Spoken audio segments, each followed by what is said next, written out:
नमस्कार दोस्तों। तो रिसेंटली जैसे कि मैंने पिछले वीडियो डाला था उसमें बताया था कि तास्मानिया से हम लोग मेलबर्न मूव हो गए। तो उस प्रोसेस में हमको इतना टाइम भी नहीं मिला वीडियोस अपलोड करने का, वीडियोस बनाने का। तो जो भी मेरे पिछले वाले वीडियोस थे वो मैंने एडिट करके डाले। जो मैंने तास्मानिया का वीडियो डाला वो भी थोड़ा सा लेट हो गया। अब एक दो और वीडियो जो मैंने ऑलरेडी तास्मानिया में बना दिए थे बट एडिट नहीं करने का टाइम मिला था, तो वो अभी एडिट करके वो अभी अपलोड करूँगा। तो सारा टाइम अब मिलने वाला है सारी वीडियोस अपलोड करने का। तो अब से हम वीडियोस रेगुलर अपडेट करते रहेंगे। बट अभी के लिए मैं आपको ये बताना चाहूँगा कि हम लोग तास्मानिया से मेलबर्न क्यों मूव हुए, क्योंकि बहुत सारे लोगों ने मुझे इंस्टाग्राम में भी पूछा कि क्यों तास्मानिया में क्या प्रॉब्लम था, आप लोग क्यों मेलबर्न मूव हो गए। और कई लोगों के माइंड में ऐसा क्वेश्चन आता भी है कि भाई आप तास्मानिया गए थे तो फिर वहाँ से आपको मेलबर्न क्यों वापस आना पड़ा, इतने साल आपने वहाँ पे क्या किया, आप इतने साल तक क्यों रहे, इतने साल के बाद ही क्यों आए, और वहाँ पे पीआर हुआ कि नहीं हुआ। तो वो सारे क्वेश्चंस बहुत सारे लोगों के होते हैं। थोड़े बहुत लोगों के कमेंट में भी आए और थोड़े बहुत लोगों के इंस्टाग्राम में भी मैसेजेस आए कि आप लोग क्यों मूव हो गए। तो उसका आंसर मैं आपको आज की वीडियो में दूंगा कि हम लोग क्यों तास्मानिया से मेलबर्न मूव हो गए। बट सबसे पहले मैं आपको ये बताऊंगा कि हम पहले मेलबर्न से तास्मानिया मूव हुए थे। तो जब हम सबसे पहले यहाँ पे ऑस्ट्रेलिया में आए तब सबसे पहले मेलबर्न में ही आए थे। हमने 2 साल यहाँ पे मेलबर्न में रहे थे। मेरा कोर्स था वो मेलबर्न में ही था। CQ बहुत फेमस यूनिवर्सिटी है यहाँ की, बहुत सारे लोगों ने CQ में से स्टडी की होगी। तो वो मतलब बहुत लिबरल यूनिवर्सिटी थी, बहुत इजीली एडमिशन मिल जाता था और अच्छी यूनिवर्सिटी थी। जितने भी आपको फेसेस देखेंगे सारे हमारे देसी थे, मोस्टली इंडियन थे, उसके अलावा थोड़े नेपाली, थोड़े पाकिस्तानी, बांग्लादेशी, बट मोस्टली देसी थे। गोरे लोग और चाइनीज़ लोग और थोड़े अलग फेस वाले लोग तो आपको बहुत कम देखने को मिलेंगे, वैसा था। तो वैसी यूनिवर्सिटी में से हमने मास्टर्स किया है। तो वो मास्टर्स करने के लिए हम सबसे पहले मेलबर्न में आए थे। तो मेलबर्न में हमने 2 साल यहाँ पे बिताए। मेरे 2 साल ख़त्म होने से पहले पहले ऑलमोस्ट 2 साल हो गए थे, 2-3 वीक बाकी थे बस। उससे पहले पहले हम लोग तास्मानिया मूव हो गए। हमारा यहाँ पे 2 साल के जो मेरा रेगुलर स्टडी था वो खत्म हो गया था। सिर्फ लास्ट सेमेस्टर का रिजल्ट आना बाकी था। वो रिजल्ट तो मुझे लग रहा था कि पॉजिटिव होगा, मैं सब में पास हो जाऊंगा, क्योंकि मैंने रेगुलर सारे क्लासेस अटेंड किए थे और स्पेशली इसीलिए मैंने अटेंड किए थे क्योंकि मैं पास हो जाऊँ। और लास्ट में मैं प्रोफेसर को रिक्वेस्ट करके भी आया था, प्लीज़ मुझे पास कर देना, क्योंकि मैं यहाँ से तास्मानिया मूव हो रहा हूँ। इन केस मैं फेल हो गया तो एक तो मेरे 6 महीने एक्स्ट्रा बढ़ जाएंगे, एक नया सेमेस्टर करना पड़ेगा एक सब्जेक्ट के लिए। तो क्या वीज़ा एक्सटेंड करने के बाद मेरा तास्मानिया में टाइम गिना जाएगा कि नहीं जाएगा, क्योंकि मैंने ऑलरेडी वहाँ पे तास्मानिया भी 1 साल का कोर्स ले लिया था। मैंने 1 साल का कोर्स तास्मानिया में इसलिए लिया था क्योंकि हम जब मूव हुए थे तास्मानिया उस टाइम पे वहाँ पे ऐसा रूल था कि अगर आप 1 साल की भी स्टडी करते हो वहाँ पे तो आप एलिजिबल हो सकते हो अपनी फाइल लॉन्च करने के लिए। तो मुझे ऐसा लगा कि ये रूल अच्छा है कोई ऐसे बंदे के लिए जिसको कॉन्फिडेंस नहीं है जॉब मिलेगी कि नहीं मिलेगी। तो आप 1 साल स्टडी करने के बाद भी आप अपना पीआर डाल सकते हो। वैसे मैंने अपने जॉब पे ही अपना नॉमिनेशन लिया था तो वो स्टडी मुझे कुछ काम नहीं आई, बट फिर भी एक बैकअप रहता है कि अगर आपको कोई जॉब नहीं मिल पाई अच्छी तो आप स्टडी के ऊपर भी 1 साल 2 साल 3 साल के बाद अपना पीआर डाल सकते हो। वहाँ पे आप 491 या 190 वीज़ा डाल सकते हो। तो वो रीज़न था, उसकी वजह से हम यहाँ से मूव हो गए वहाँ पे तास्मानिया में। तो 2 साल हमने यहाँ पे मेलबर्न में निकाले। फिर 2021 में हम तास्मानिया मूव हो गए। तास्मानिया जाने के बाद मैंने जैसे कि बताया मैंने कोर्स लिया था 1 साल का, ट्रेड कोर्स था जो सर्टिफिकेट 3 था ऑटोमोटिव में। तो मैं सबसे पहले यहाँ से लेके गया था सर्टिफिकेट इन डिसेबिलिटी। बट मैंने वहाँ पे जाके सिनारियो देखा कि ऐसे लोगों को जल्दी पीआर नहीं मिलता है जिनका जो स्टडी होता है वो रिलेवेंट नहीं होता है। तो जैसे कि मैंने इंडिया में मैकेनिकल इंजीनियरिंग किया था, यहाँ पे मैंने master of management for engineers किया था। तो वो तो चलो थोड़ा सा लिंक हो रहा है क्योंकि master of management for engineers था तो वो लिंक हो रहा था। बट अगर मैं वहाँ पे जाके डिसेबिलिटी की स्टडी करता तो कोई रिलेवेंस नहीं बनता। अगर मुझे उस फील्ड में जॉब मिल जाती तो चांसेस थे मुझे नॉमिनेशन मिलने के, बट क्या पता जॉब मिले ना मिले। जब नए नए गए थे हम लोग, सिनारियो पता नहीं था कुछ, तो मैंने सोचा कि इट्स बेटर कि मैं कोर्स चेंज कर दूं। तो मैंने वहाँ पे जाके क्या किया, मैंने वहाँ पे जाके कोर्स चेंज कर दिया। तो अभी तो स्टार्ट भी नहीं हुआ था, मैंने पहला लेक्चर अटेंड किया था। उसके बाद मुझे लगा कि ये कोर्स हमारे काम का है नहीं और पीआर लेने के लिए भी हमको थोड़ा सा मुश्किल होगा। तो मैंने वहाँ के जो ऑनर थे कॉलेज के, हमारे पंजाबी ऑनर ही थे, देसी ऑनर थे, उनको रिक्वेस्ट की कि आप मुझे कोर्स चेंज करके दे दो। बट उनकी मुझे कोई भी हेल्प नहीं मिली। मैं और निधि दोनों, मेरी वाइफ दोनों गए उनके पास, रिक्वेस्ट की। लिटरली हम रोने को लगे थे क्योंकि हमने $2-3 हज़ार पे कर दिए थे उनको ऑलरेडी। और वो बोल रहे थे कि वो आपके सारे पैसे चले जाएंगे, अगर आपको COE चेंज करना है, आपको कोर्स चेंज करना है तो हम करके तो दे देंगे, बट मैं आपको कोई पैसे वापस नहीं दे सकता। वो ऑनर था कॉलेज का, उसके हाथ में सब कुछ था, बट उन्होंने मना कर दिया। फिर हमने बहुत रिक्वेस्ट की, उसके बाद उन्होंने ऐसा बोला कि अगर आप सारी फीस कैश में अभी पे कर देते हो तो फिर मैं आपको $800 $900 आपको रिफंड दे दूंगा, जो आपकी नई फीस है उसमें से आपको थोड़े से कम कर दूंगा। बट फिर भी पूरी फीस तो नहीं की। वो कर सकते थे क्योंकि वो ऑनर थे और उनको तो सिर्फ COE जनरेट करना था एक डेट का, तो वो इतना मुश्किल उनके लिए नहीं था। बट क्या करें, हमारे देसी लोग ही हमारे देसी लोग को परेशान करते हैं। उसका एग्जाम्पल हमको अच्छी तरीके से वहाँ पे मिल गया। तो उनकी तरफ से कोई हेल्प नहीं मिली, बट फिर भी हमको तो कोर्स चेंज करना था क्योंकि फ्यूचर के लिए PR के लिए हमको चाहिए था। तो पैसे गए तो गए, बट वो पैसे हमने जाने दिए। उसके बाद हमने कोर्स चेंज कर दिया, तो हमने फिर डिसेबिलिटी का कोर्स छोड़ के ऑटोमोटिव का कोर्स ले लिया वहाँ पे। ऑटोमोटिव का कोर्स मैंने करना स्टार्ट कर दिया था, बट 1 महीने के बाद मुझे जॉब मिल गई थी मेंटेनेंस टेक्नीशियन की वहाँ पे ही। तो मेरी मैकेनिकल की डिग्री मैंने असेस करवाने के लिए दे दी थी उसी टाइम पे। मैं PTE की तैयारी कर रहा था और उसके साथ साथ मैं अपनी जॉब भी ढूंढ रहा था। तो मुझे जॉब मिल गई, तो जॉब मिलने के बाद मैंने उसी में फोकस किया। और वहाँ पे ऐसा रूल था तास्मानी में उस टाइम पे, अभी भी उसी टाइप का सिमिलर है, कि अगर आप वहाँ पे 6 महीने की जॉब करते हो तो उस जॉब के बेसिस पर आप 491 वीज़ा डाल सकते हो। तो वो मुझे अच्छा लगा कि एकदम इजी शॉर्टकट वे था 491 वीज़ा लेने का। अगर ज़्यादा रुकते लंबा कर सकते, अगर मैं जॉब दूसरी ढूंढता तो 190 भी अप्लाई कर सकते थे, बट मैंने सोचा कि जो भी मिल रहा है वो अच्छा है, क्योंकि फिर लंबा टाइम खींचेंगे, रूल्स चेंज हो जाएंगे तो फिर जो मिल रहा है वो भी नहीं मिलेगा। तो मैंने वो सोच के जॉब की 6 महीने के बाद मैंने अपनी फ़ाइल लॉन्च की। तो मैंने फरवरी में अपनी फ़ाइल लॉन्च की, तुरंत मेरा नॉमिनेशन आ गया। नॉमिनेशन आने के बाद हमने फ़ाइल लॉन्च कर दी और 1 साल के बाद हमारा वीज़ा आया। तो हमको टोटल मिला के 1.5 साल से 2 साल तक का टाइम लगा 491 वीज़ा अप्रूव होने में। वीज़ा आने में बहुत टाइम लग गया। हमारा नॉमिनेशन तो हमारा 10 दिन में आ गया था, अप्रूव हो गया था, बट हमारा वीज़ा आने में नियरली 11 महीने हो गए। तो वहाँ पे हमारा ज़्यादा टाइम वेस्ट हो गया। बट चलता है नॉमिनेशन, कई लोगों का 7-8 महीने 10 महीने 1 साल में भी आता था, तो उस हिसाब से हमारा नॉमिनेशन जल्दी आया था। तो वीज़ा आने में थोड़ा सा टाइम लगा, तो वो थोड़ा सा चल सकता है।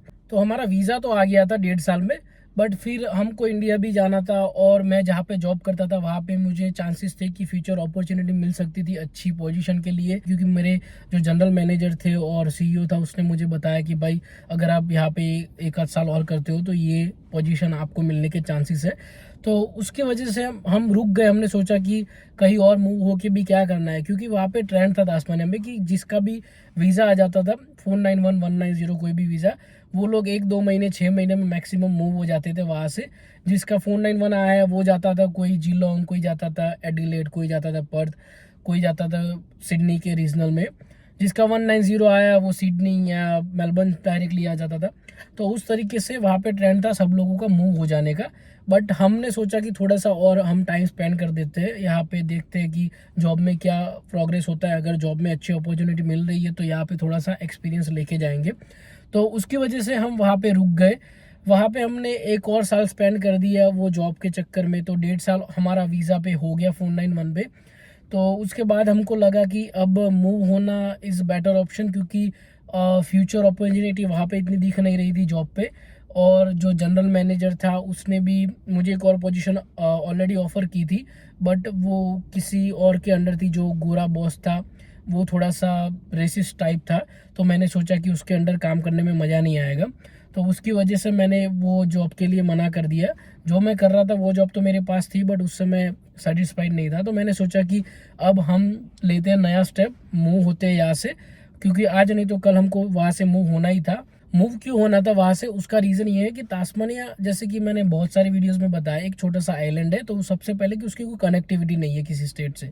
तो अगर आपको तास्मानिया से किसी और स्टेट में जाना है तो आपको बाय फ्लाइट जाना पड़ेगा, या फिर आपको फेरी चलती है वहाँ से, फेरी में जाना पड़ेगा। अगर आपको फेरी में जाना है तो पूरा आपका 1 दिन का टाइम खराब हो जाता है। पूरी रात आपको वहाँ पे फेरी में रहना पड़ता है, फिर आपको ड्राइविंग करके वहाँ जो जहाँ से फेरी चलती है वहाँ पे आना पड़ता है। तो ओवरऑल आपका टाइम बहुत ख़राब होता है। तो वो फेरी तो ज़्यादा लोग ऑप्शन पसंद करते नहीं है। सबसे ईजी ऑप्शन है फ़्लाइट में आना। बट ये थोड़ा सा मुश्किल वाली चीज़ है। उसके अलावा जब हम इंडिया आते हैं, इंडिया से जाते हैं, तो इंटरनेशनल फ्लाइट्स हमको होबार्ट से नहीं मिलती, तो या फिर हमको सिडनी या फिर मेलबर्न जाना पड़ता है, वहाँ से हमारी कनेक्टिंग फ्लाइट होती है। तो हमको मेलबर्न या सिडनी जाके 10 घंटे 12 घंटे वहाँ पे वेट करना पड़ता है, उसके बाद हमको दूसरी कनेक्टिंग फ्लाइट मिलती है। तो जो फ्लाइट हमारे मेलबर्न से 15 16 17 घंटे की हो सकती है, वो हमारी 25 30 घंटे की हो जाती है उसकी वजह से।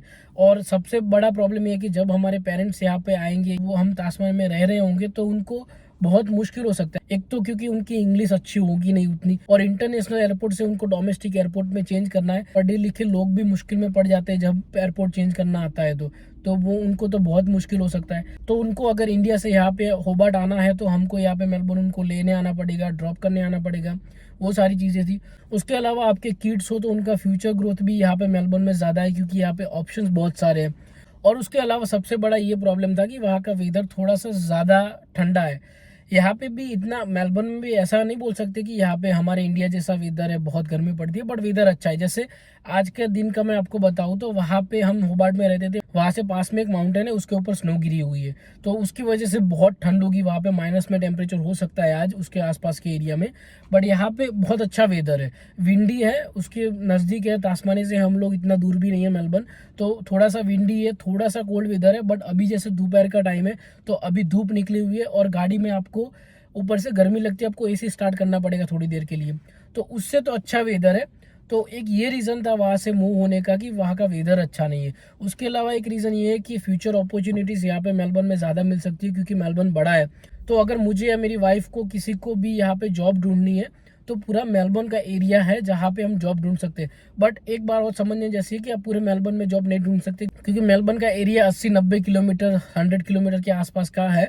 जैसे हम यहाँ जहाँ पे रहते हैं, वो एरिया बहुत दूर है सिटी से, तो अगर हमको यहाँ से सिटी भी जाना है, तो वो 60-70 किलोमीटर दूर है। हम जहाँ पे पहले रहते थे, यहाँ से मूव है, उससे पहले जहाँ पे हम रहते थे जिस एरिया में, वो एरिया यहाँ से 80-90 किलोमीटर दूर है। तो यहाँ पे ऐसा तो है नहीं कि आप वहाँ पे जॉब ढूंढ पाओगे, बट फिर भी अलग अलग एरिया में बहुत सारी कंपनीज है, और इन केस आपको कहीं पे अच्छी जॉब मिल रही है, अच्छी अपॉर्चुनिटी मिल रही है, तो आप मूव भी हो सकते हो उस एरिया के आसपास। तो वो एक सबसे बड़ा बेनिफिट है यहाँ पे कि आपको, अगर जब तक आपने अपना खुद का घर नहीं ले लिया, आपने अपना सब सेटल नहीं कर दिया, अगर आपको कोई अच्छे एरिया में जॉब की अपॉर्चुनिटी मिल रही है, तो आप वहाँ पे मूव हो सकते हो। तो वो एक रीज़न था कि हमने सोचा कि जब तक हम सेटल होना स्टार्ट करें, हम अपना खुद का घर ले, उससे पहले हम कहीं पे जॉब ढूंढ ले, हम अपने स्किल्स जो है वो डेवलप कर दें, तो वहाँ पे मेलबर्न में हमको अच्छी कोई जॉब मिल जाती है, तो उस हिसाब से हम अपना एरिया भी चूज़ कर सकते हैं रहने के लिए। तो एक रीज़न ये भी था वहाँ से मूव होने का। तो ये सारे रीज़न थे। अभी के लिए तो ऐसा नहीं है कि हम प्रॉपर मेलबर्न के एरिया में और जहाँ पे हमारी इंडियन कम्युनिटी रहती है वहाँ पे है, क्योंकि थोड़े एरियाज है हमारे मेलबर्न में जहाँ पे हमारी इंडियन कम्युनिटी बहुत रहती है, जहाँ पे आपको इंडियन ग्रोसरी स्टोर, मंदिर, वो सब बहुत मिल जाएगा। हम हैं थोड़े से ऐसे एरिया में जहाँ पे गोरे ज़्यादा रहते हैं, क्योंकि जैसे अभी आप देख सकते हो वीडियो में, ये इतनी ब्यूटीफुल जगह है, यहाँ पे बीच के पास का एरिया है। हमारा घर यहाँ से सिर्फ 500 मीटर दूरी पे है बीच से। तो ये इतना अच्छा एरिया यहाँ पे रहने के लिए कि यहाँ पे महंगा बहुत है और सिटी से दूर बहुत है। तो हमारे जैसे लोग प्रीफर क्या करते हैं कि सिटी से थोड़ा नज़दीक हो, हमारी कम्युनिटी से थोड़ा नज़दीक हो, और थोड़े से सस्ते घर मिल जाए रेंट पे भी, और खुद का लेना है तो भी, क्योंकि यहाँ पर रेंट पे भी घर बहुत ज़्यादा महंगे हैं। तो उसकी वजह से यहाँ पे कम लोग, हमारे देसी लोग रहते हैं। एक अभी के लिए तो अभी हम टेम्पररी रह रहे हैं, बट फ्यूचर में हम कोई अच्छा एरिया देखेंगे, हम अपने हिसाब से कोई जॉब हमको अच्छी मिल जाती है तो वो जॉब हम ढूंढेंगे। अभी के लिए हम यहाँ पे इसीलिए मूव हुए क्योंकि निधि को अच्छी जॉब मिल रही थी, यहाँ पे परमानेंट जॉब मिल रही थी एज केयर में, और उसको जो हम तास्मानिया में जॉब करते उस कंपनी में से भी उसको यहाँ पे ट्रांसफ़र मिल रहा था। तो उसको 2 कंपनीज़ में अच्छी अपॉर्चुनिटीज़ मिल रही थी, तो उसकी वजह से हम यहाँ पे मूव हो गए। तो वो एक रीज़न था इस एरिया में मूव होने का। बट स्लोली हम देखेंगे कि अगर हमको कोई अच्छे एरिया में अपॉर्चुनिटी मिल रही है, अच्छी जॉब मिल रही है, तो हम अच्छे एरिया में मूव हो जाएंगे। बट अभी के लिए तो यही है। वैसे ये बहुत अच्छी जगह है, सुंदर जगह है, और अभी जब समर आने लगा है धीरे धीरे, तो जब समर, अच्छा समर आ जाएगा, जब दिसंबर जनवरी आएगा, तो यहाँ पे तो इतने सारे टूरिस्ट आते हैं, तो ये एरिया इतना बिजी रहता है क्योंकि यहाँ पे बीच बहुत अच्छा है। हमने तास्मानिया में 3 साल टोटल स्पेंड किए और 2 साल मेलबर्न में, टोटल मिला के हमारे 5 साल हो गए, और ऊपर 1-2 महीने अभी चलने लगे। तो टोटल मिला के 5 साल हमारे ऑस्ट्रेलिया में हुए, उसमें से हमने ज़्यादा टाइम तास्मानिया में बिताया है। तो ऑब्वियसली तास्मानिया से लगा हुआ है, तास्मानिया बहुत अच्छा सिटी है। मैं ऐसा नहीं बोल रहा हूँ कि जो मैंने आपको बताया ड्रॉबैक्स वो इतने मेजर है, बट फ्यूचर में सेट होने के लिए मुझे लगता है कि, मेरा पर्सनल ओपिनियन है कि हमको यहाँ पे अच्छा लगता है। कई सारे लोग तास्मानिया में ऐसे जिनको वहाँ पे बहुत पसंद है रहने का, क्योंकि वहाँ पे भी छोटा सा है, वहाँ पे ट्रैफिक कम होता है, कम्युनिटी बहुत छोटी है, सब लोग एक दूसरे को पहचानते होते हैं, तो वो आपको अपने घर जैसा लगता है। तो वो कम्युनिटी के हिसाब से और ट्रैफिक के हिसाब से और शांति के हिसाब से तास्मानिया बहुत अच्छा है। बट अपॉर्चुनिटीज़ के हिसाब से देखने जाए तो यहाँ पे मेलबर्न में आपको ज़्यादा अपॉर्चुनिटी मिल सकती है फ्यूचर में। तो उस रीजन से हम यहाँ पे मूव हुए। तो हमने सोचा कि यहाँ पे अब सेट होना स्टार्ट हो जाए, तो जब तक हमारा 191 वीज़ा अप्रूव हो जाता है हम यहाँ पे सेटल हो जाएंगे। बट कोई भी अगर तास्मानिया मूव होने वाला है तो आप ऐसा मत सोचिए कि ये बड़े ड्रॉबैक्स है यहाँ पे तास्मानिया जाने के। अगर आपको वीज़ा लेना है तो मैं तो डेफिनेटली रिकमेंड करूँगा कि आप तास्मानिया जा सकते हो, क्योंकि one of the beautiful place है यहाँ का, ऑस्ट्रेलिया का। और रहने के लिए भी बहुत अच्छा है, कम्युनिटी भी बहुत अच्छी है, जॉब भी सबको मिल जाती है, ऐसा नहीं कि जॉब नहीं मिलती है। बहुत सारे ऐसे लोग हमने तास्मानिया में देखे थे कि जो लोग अपनी फील्ड में जॉब कर रहे थे, और वहाँ से ही हमने सीखा है कि हमको फील्ड में जॉब ढूंढनी चाहिए और हमको अच्छे पे में जॉब भी मिल सकती है अगर आप अच्छे से ट्राई करो तो। क्योंकि हम जब यहाँ पे मेलबर्न में थे तब हमको ऐसा लगता था कि हम तो ऐसे ही जॉब कर सकते हैं, हम तो माइग्रेंट है, हमको तो कोई फील्ड जॉब देगा नहीं, हमको कोई इतना अच्छा पे देगा नहीं। बट वहाँ पे जाके हमने देखा है कि अगर आप मेहनत करते हो तो आपको अच्छी जॉब भी मिलेगी और अच्छा पे भी मिलेगा। यहाँ पे भी जो बहुत पुराने लोग हैं वो अच्छी जॉब कर रहे हैं, वो अपनी फील्ड में जॉब कर रहे हैं। उसी तरीके से तास्मानिया में भी जिन्होंने अच्छा टाइम बिताया वो लोग अपनी अच्छी जॉब कर रहे हैं, सेटल है। तो दोनों जगह अपनी तरीके से सही है। तास्मानिया भी बहुत अच्छी जगह है, मेलबर्न भी अपने तरीके से बहुत अच्छी जगह है। सबकी अपनी अपनी प्रायोरिटी होती है। मैंने आपको बताया हमारे रीज़न यहाँ पे मूव होने के लिए। और एक रीज़न मैं मेंशन करना भूल गया, हेल्थ केयर सिस्टम। तास्मानिया की हेल्थ केयर सिस्टम इतनी अच्छी नहीं है। वहाँ पे सिर्फ होबार्ट में अगर आप हो तो होबार्ट जो उसकी कैपिटल सिटी है, वहाँ पे एक गवर्नमेंट हॉस्पिटल है, रॉयल होबार्ट हॉस्पिटल जिसका नाम है। वहाँ पे अगर आप इमरजेंसी में भी जाते हो तो भी आपको बहुत इमरजेंसी नहीं है, जैसे आप मतलब ऐसी सिचुएशन में नहीं हो जहाँ पे आपको बहुत पैनिक हो रहा है, आपका बहुत ब्लड निकल रहा है कि आपको कुछ ज़्यादा मेजर प्रॉब्लम हो सकता है, तो इमरजेंसी में भी आपको वेट करना पड़ता है वहाँ पे। और उसके अलावा अगर आपको किसी जीपी की अपॉइंटमेंट लेनी है तो वो उसकी अपॉइंटमेंट भी आपको लेट मिलती है। जैसे हमारे वहाँ पे एमबीबीएस होते हैं, तो अगर आपको उनकी अपॉइंटमेंट लेनी है सिर्फ दिखाने के लिए, अगर आपको बुखार सर्दी हो गया है वो सिर्फ दिखाने के लिए अगर आपको अपॉइंटमेंट लेनी है तो भी आपको तुरंत अपॉइंटमेंट नहीं मिलती है। तो 1 या 2 वीक के बाद की अगर आपको अपॉइंटमेंट मिलती है तब तक तो आपका बुखार ठीक भी हो जाता है अपने आप। तो एक रीज़न ये भी था वहाँ से मूव होने का कि हेल्थ केयर सिस्टम वहाँ की इतनी अच्छी नहीं है।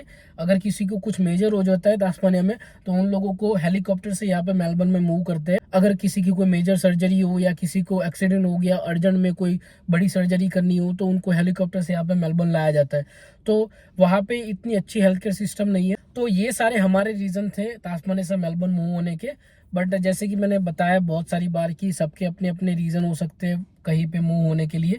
अगर आप पीआर के लिए तास्मानिया मूव हो रहे हैं तो डेफिनेटली हो जाना, वहाँ पे आपको पीआर मिल ही जाएगा किसी ना किसी तरीके से। किसी को थोड़ा ज़्यादा टाइम लग सकता है, किसी को कम टाइम में भी मिल सकता है, बट आपको पीआर पक्का मिल जाएगा वहाँ पे। क्योंकि हमने जितने भी लोग देखे सबको मिल गया है, 1 साल में नहीं तो 2 साल में, 2 साल में नहीं तो 3 साल में। बट वहाँ पे टाइम स्पेंड जो करता है उसको पीआर पक्का मिल जाता है। तो अगर आप मूव होने का सोच रहे हो तास्मानिया तो आप डेफिनेटली मूव हो जाना, आपको पीआर में बहुत हेल्प करेगा वो। तो ये थे हमारे रीज़न तास्मानिया से मेलबर्न मूव होने के। तो अगर आपको ये वीडियो अच्छा लगा तो प्लीज़ वीडियो को लाइक कीजिए, हमारे चैनल को सब्सक्राइब कीजिए। मिलते हैं फिर नेक्स्ट वीडियो में, तब तक के लिए बाय बाय।